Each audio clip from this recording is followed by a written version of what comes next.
Hey guys, it's Kimberly. Welcome back to my channel.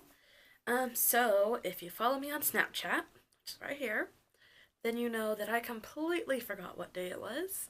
I did not edit a single video, and I don't have anything ready to go online. So I was thinking about making this video for like a couple days now, and since I have nothing else, I thought I would film this. Requires no editing. I can put it right up and call it good. So first, hi, if you are new, hit the subscribe button. I'm glad you clicked on this video. If you are a returning subscriber, then thank you for coming back. Um, yeah, so today I thought, as you can tell by the title, I would do a little paranormal story time type of thing. I wasn't really sure if I want to do this, and I'm not kind of sure because it's the internet and there's mean people on the internet, and especially when it comes to paranormal stuff, a lot of people don't believe in it. So if you don't believe in ghosts, if you don't believe in psychics or really anything paranormal, then go ahead and click out of this video or watch it if you think it'll be entertaining, but don't bother leaving a mean comment because I will delete it. So for today's video, I'm gonna go into living in a haunted apartment type thing and just a couple of stories from there. But first, you're going to need some background information just so that the whole story makes sense. And yeah. So the whole reason I'm even making this video is obviously because it's almost October, which is the month of Halloween. Yes, a whole month, not just one day. It's the whole month of Halloween. So, spooky story time, maybe some spooky makeup tutorials I thought I'd be doing soon. I don't know yet exactly, but definitely something Halloween related will be coming up on my channel probably once a week as soon as October hits. So I thought this would be a great way to start off. But also, I have been watching a lot of Bug lately, which I will link her channel down below because I just found her through Alex from Learning to Be Fearless, like they're best friends. So I just found out about Bug and her channel, and I'm like, I love it. I love all the videos. So she does a lot of story times and a lot of paranormal story times, and I was just like, it just like made me remember so many things, and so I decided to do this video. But let me stop rambling about that so that this video doesn't come out way too long. Okay, so background, for my family, because you'll probably hear me, I might say something about them, because, they're in my life, they're in my history. I have 5 brothers and sisters, so it's 2 brothers and 3 sisters, and then there's me and my mom. So we've always grown up kind of poor, like, well, not always, but we were pretty poor. So uh we lived in an apartment in Arkansas, and it was a 3-bedroom apartment, or 3-bedroom apartment, which obviously is not enough space for all of us. So my 2 sisters shared one room, and then I got one room. Being the oldest, I got a room to myself, and then my mom and my youngest sister shared a room, and then my 2 brothers actually slept in the living room. And that's just like how we had it set up because it was so small and we were such a large family. And so yeah, that just so some stuff in the story will make sense. So some more background from way back. I don't want to use the word psychic because that has like so many bad like connotations to it, and everybody automatically assumes that if you say you're psychic that you can read minds or you can tell the future, or that's what you're claiming to do anyway. And that's not what I'm trying to say, but I've always been a little psychic, and I don't mean I can read people's minds. Like, I know the word empath has, I've been hearing it a lot lately, and maybe just, I should use that word. I don't know, like, when I'm around people, I can read them very well, like body language, tone of voice, that kind of stuff. But also sometimes I just get feelings from them, and so sometimes I just know, like, what they're thinking, what they're feeling, like, sometimes I just know. And it's not, like, there's no way I can explain knowing, I just do. And occasionally I'll just know, like, what they're gonna say, or like my wife can hardly ever surprise me because I almost always know like something's going on, and it's not always just because she's bad at keeping secrets, but like sometimes I just know that something's gonna happen. And so I don't ever know like what it's gonna be. I just know that something. I don't know if it's going to be a something good or a something bad or just a something like I don't know.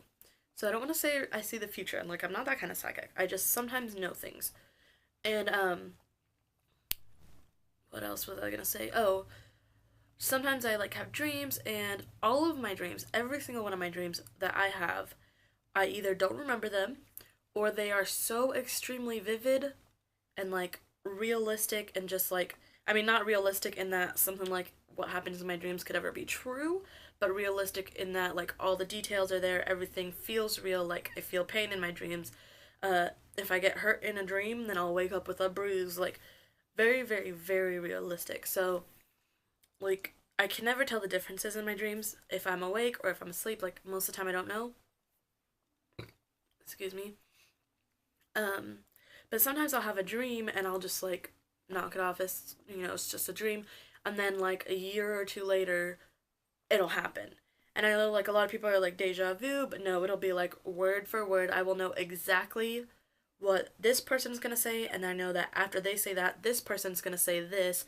And, like I will know exactly what's gonna happen. And like sometimes it like sends me into panic mode, and I like try not to say what I'm supposed to say, like what I said in my dream.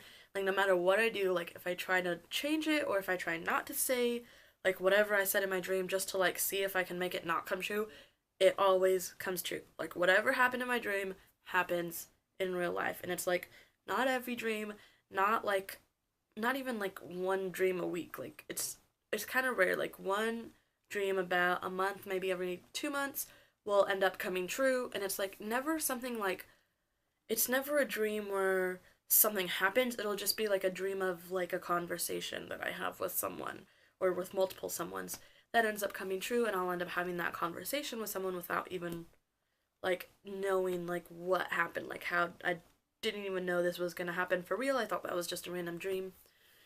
In my dreams, when I dream of people, their faces are always blurred out. Like, I can't remember their face details. Like, I can't pick up on a single detail.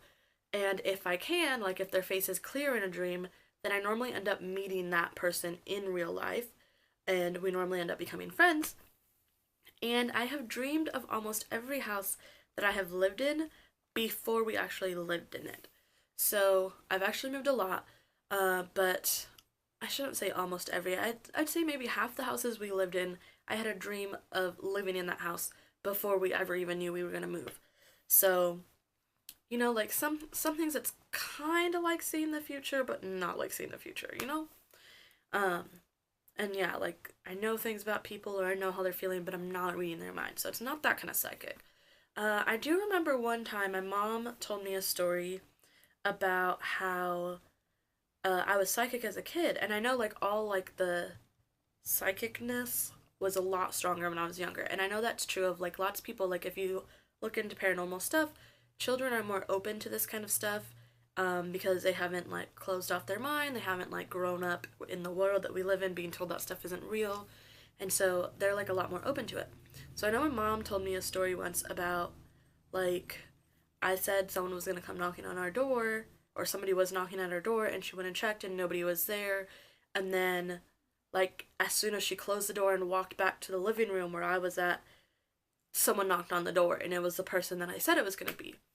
So, like, I remember my mom saying stuff like that, like telling me those kinds of stories before, or telling me that one story at least. So, I don't know, it was so long ago and I was too little to actually remember the story, like, remember it happening. So, I don't know, like, that kind of stuff has always been in my life. It's always been a part of my life. It's never been something I doubted.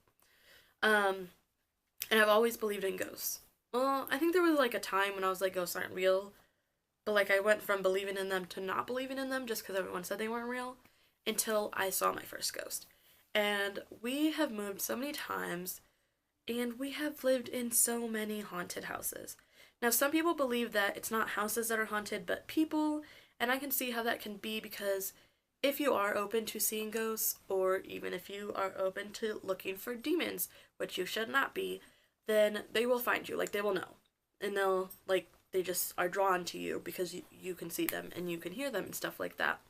So, I don't know if it's just the houses that we've lived in are haunted, or if it's me or what, but I thought I would share some of my paranormal experiences with you guys. Me and my wife love this kind of stuff, and I still don't really know, since I'm still new to YouTube, I still don't really know exactly what I want my channel to be. Like, I know I want beauty and makeup because that's just like a big part of my life. I love it, it makes me happy, but it's not the only thing about me. So, I'm gonna share some of my experiences here. If you guys like it, make sure to give it a thumbs up. If you want to see more videos like this, let me know. And, stick around because I'll probably do some more anyway, even if you don't want to see it. Because it is October, almost. And it's just time for that kind of thing. So, now that this video is already 10 minutes long, I'm going to go ahead and get into this apartment story.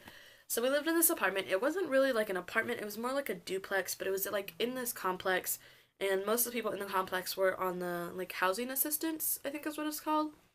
Like, so it was a poor neighborhood, but it was like apartments but duplexes instead of like multiple apartments in one building. And so we lived in this apartment, and it was like in the corner. We were the last, like, you go down this road, and there's like a few buildings, and there's duplexes. Like, each building is two homes. We lived in the last one, and then the road turns this way, and there's like more. So we lived way in the corner, like you had to walk on the sidewalk and go back, like behind almost. Like, not behind, but like the buildings met like this, and our door was like over here. So this was like one person's apartment, like duplex building, and this was like the one we lived in, and the house that connected to us was, the door was over here, but ours was over here, like past this building. So like it's way in the corner, and behind us was like a big fence separating us from the other apartment complex, and then on this side, and this was like a wooden fence, on this side was like a chain link fence separating us from some woods and like trees and stuff like that. So it was like a pretty nice little secluded area, even though we were in a complex of like so many people. But anyway, like at first it was fine, we didn't have anything, like we just were so excited to be living there and like moving in and all that kind of stuff, so we just lived, But I think it ended up being haunted. And I think the whole complex might have been, because we ended up moving to one of the apartments that was just a standalone, like basically a house, down, right, like 2 or 3 buildings down from where we originally stayed, and they were both haunted. So in the first apartment that was in the back corner, there was always like, not always, like after it started happening, it would be like, I stayed up all night long. Like, my mom would get mad at me. I read a lot as a kid. And so once I started a book, I would not want to stop it. And this was like high school, so I shouldn't say kid. Like, I'd be reading all night long, get a couple hours of sleep, and then go to school. So like in the middle of the night when I knew everyone was asleep, like I'd occasionally hear like footsteps in the hallway, but in such a big house, like such a big family, I always just assumed that it was like someone going to the bathroom. But I never heard any toilets flush or anything like that.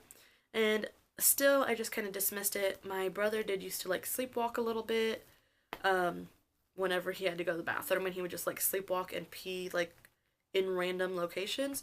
So I just always like brushed it off as, someone's going to the bathroom or something. And then I just remember one night I woke up and had to go to the bathroom, and so my room, there was like a hallway, and this is the end of the hallway over here. My door was right here, and then my sister's door was here, my mom's door was here, and the bathroom door was here. And then like the hallway leads into the living room and eventually around to the corner. So I had to go from my room right here, and I was just gonna walk. So basically I'm at one end of the hallway. I walk out of my room, and I'm about to I turn, and I'm about to head into the bathroom, like towards the bathroom, and at the end of the hallway, I see a little girl. And she's wearing like a white dress, and she's got like short hair like a bob almost, but a little bit longer than a bob. And, well, I guess it's a long bob. It's like kind of wavy, kind of curly, and it's dark. I couldn't tell if it was brown or black. I didn't know, it was the middle of the night.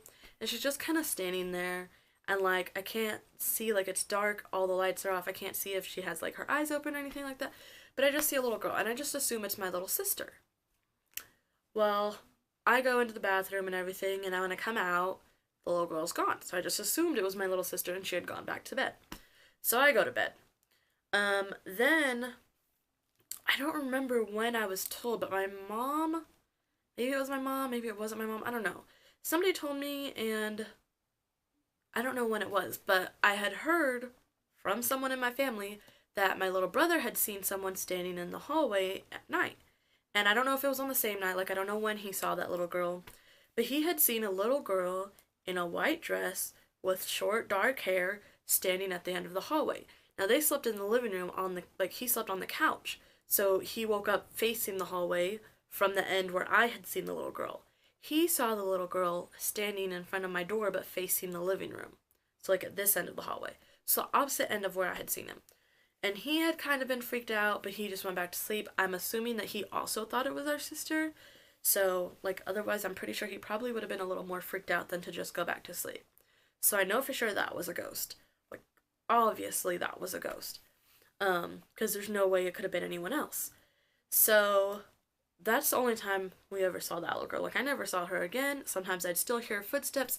Sometimes I'd wake up and think someone was in my room, but I wouldn't see anybody. And I'd turn on the light and there wouldn't be anybody there. Like, so there was just, like, regular creepy stuff that might have been just because I thought I had seen a ghost, and, like, maybe I just started thinking of more creepy stuff that wasn't actually creepy. I don't know. But anyway, one year for my sister's birthday, someone gave her this doll, and it was, like, supposed to be, like, life-size. So it was, like, as tall as her, but it wasn't very life-size because it was, like, tall, but, like, the limbs and stuff, it wasn't proportioned like a real girl. And it was the creepiest doll we had ever seen. Like, me and my mom and my sister, my sister, like, all my brothers and sisters are younger than me, but my one sister is only 2 years younger than me, so we're, like, close in age, and so we've kind of been close with my mom, and we call the rest of them the kids. So, me and my sister and my mom would always call this doll Chucky's sister. She had red hair, she was super freaking creepy, and she talked. She was one of those dolls where, like, you touch a button or you pull the leg or whatever. I don't remember exactly how you activated this one, but she would talk. And, like, she also had the eyes where, like, you lift her head and her eyes open and then you lay her down and her eyes closed. Like, one of those creepy dolls. Like, I don't know why anyone would ever even make those dolls to sell. But she was really creepy. And I don't even know how you activated her. Like, I think it was more like movement or something. Like, you had to move part of her or you had to move in front of her. I don't know. But, I don't know. It was really creepy, so I didn't really like her. But we got creeped out by her. And so we, like, this was after my mom had rearranged furniture, so now the couch was still, like, facing the hallway, but it was, like, at an angle. So there was, like, this triangle of space behind the couch that was in the corner of the living room. Then the couch, like, made it into a triangle of space. So we put the doll back there when we went to bed. I got woken up in the middle of the night by that doll. I don't remember if it was talking or laughing, but that doll was going off in the middle of the night. And, like, I assumed it was my brothers, but they were knocked out. Like, when I went into the hallway, they were asleep. It was not them playing a prank. That doll was just talking. So we all got creeped out by it. And then, so the next day we ended up, like, taking out the batteries and throwing her back over there. Again, got woken up in the middle of the night by her talking and laughing. Should not be possible if you take out the batteries. So I think we ended up throwing her in the dumpster because we got so creeped out, but she ended up back in our house. Like, another night we found her behind the couch being woken up because she was going off again. And, like, obviously I don't think she put herself there. I think, like, my sister or my brothers were, like, playing in the dumpster like kids do, or around the dumpster or something, and, like, saw the doll and brought it back thinking, like, what is it doing out there, and brought it back.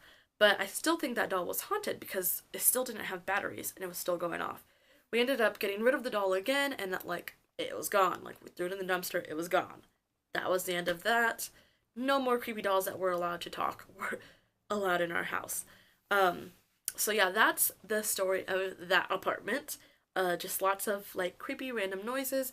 A lot of noises, like, probably were creepy. I think were probably ghosts, but were probably just the fact that we had so many people in one house. Like, somebody was probably moving around in the night, or somebody had friends knocking on the windows, or something. When you have that many people in a house, there's noises even in the middle of the night. But we ended up moving down the street to the other apartment, and that was really more of a house, but in the complex, and I swear that one was haunted. I had friends that had lived in it before us. We moved in after they moved out. They told me it was haunted. But this video is already almost 20 minutes long, so I think I'm going to save that for another story time. The second apartment is actually a lot creepier than the first one. There's a little more detail to that because I can remember it a little bit more. So definitely be on the lookout for that video. Probably next week, unless I forget to do a video for Friday, then I might film another paranormal story time. But yes, that is my paranormal experience in one apartment. If you like it, or if you want to see more creepy stuff, don't forget to give it a thumbs up and talk to me in the comments. Yeah, and hit the subscribe if you are not already subscribed. You can also follow me on Twitter and Instagram at SheWhoSpeaks, underscores instead of spaces. And again, I'm on Snapchat at Kimberly.Nicole with a K, not a C. And thanks for watching. I'll see you guys in the next one. Bye.